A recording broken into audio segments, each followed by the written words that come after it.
Party ചർച്ചകളുടെ വിവരങ്ങൾ ചോരുന്നുവെന്ന് പ്രവർത്തന റിപ്പോർട്ടിന്റെ പകർപ്പ് തന്നെ പുറത്തായി. പാർട്ടി ചർച്ചകൾ അപൂർവമായെങ്കിലും ഇപ്പോഴും ചോരുന്നുവെന്ന് CPM പ്രവർത്തന റിപ്പോർട്ടിൽ പറയുമ്പോൾ സംസ്ഥാന സമ്മേളനത്തിന്റെ പ്രവർത്തന റിപ്പോർട്ടിന്റെ പകർപ്പ് തന്നെ പുറത്തായിരിക്കുകയാണ്. സ്റ്റേറ്റ് കമ്മിറ്റിയിലെയും സെക്രട്ടേറിയറ്റിലെയും ചർച്ചകളുടെ വാർത്തകൾ അപൂർവം ചില സന്ദർഭങ്ങളിൽ മാധ്യമങ്ങളുടെ കൈകളിലേക്ക് ചോർന്നെത്തുന്നുവെന്നാണ് പ്രവർത്തന റിപ്പോർട്ടിൽ ചൂണ്ടിക്കാണിച്ചിരിക്കുന്നത്. ഗുരുതരമായ ഈ ആരോപണമുള്ള റിപ്പോർട്ടിന്റെ പകർപ്പ് തന്നെ പുറത്തായതും വരും ദിവസങ്ങളിൽ കൂടുതൽ ചർച്ചയാകും.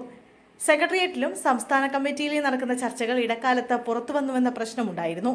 എന്നാൽ അവയെല്ലാം പരിഹരിച്ച് മുന്നോട്ടു പോകുന്നതിന് പൊതുവിൽ കഴിഞ്ഞിട്ടുണ്ടെന്നും പാർട്ടിക്കകത്ത് വന്നിരിക്കുന്ന യോജിപ്പിനെയാണ് ഇത് സൂചിപ്പിക്കുന്നതെന്നുമാണ് പ്രവർത്തന റിപ്പോർട്ട് ചൂണ്ടിക്കാണിക്കുന്നത്. പാർട്ടി നേതാക്കൾക്ക് കൊട്ടേഷൻ സംഘവുമായി നേരിട്ടും അല്ലാതെയുമുള്ള ബന്ധങ്ങളുണ്ടെന്ന് CPM പ്രവർത്തന റിപ്പോർട്ടിൽ പറയുന്നു. കൊല്ലത്ത് നടക്കുന്ന സംസ്ഥാന സമ്മേളനത്തിന്റെ ഭാഗമായി അവതരിപ്പിച്ച പ്രവർത്തന റിപ്പോർട്ടിലാണ് നേതാക്കളെ രൂക്ഷമായി വിമർശിച്ചുകൊണ്ടുള്ള കാര്യങ്ങൾ വെളിപ്പെടുത്തിയിരിക്കുന്നത്. പല നേതാക്കൾക്കും സ്ഥാനമാനങ്ങളോടുള്ള അഭിനിവേശമാണെന്നും അത് ലഭിക്കാതെ വരുമ്പോൾ അവർ പാർട്ടിക്ക് ദോഷകരമായ രീതിയിൽ പ്രവർത്തിക്കുന്നുണ്ടെന്നും പ്രവർത്തന റിപ്പോർട്ടിൽ വ്യക്തമാക്കിയിട്ടുണ്ട്. തുടർച്ചയായി അധികാരം ലഭിക്കുമ്പോൾ ഉണ്ടാകുന്ന പ്രശ്നങ്ങൾ മനസ്സിലാക്കി ഇടപെടാൻ നമുക്ക് കഴിയണം. രാഷ്ട്രീയ അധികാരത്തിന്റെ അടിത്തറയിൽ നിന്നുകൊണ്ട് റിയൽ എസ്റ്റേറ്റ് മേഖലയിൽ ഇടപെടുന്ന പ്രവണത നേരിട്ടും അല്ലാതെയും ഉണ്ട് എന്ന കാര്യം ഉയർന്നു വന്നിട്ടുണ്ട്. കൊട്ടേഷൻ സംഘങ്ങളും പലയിടത്തുമുണ്ട്.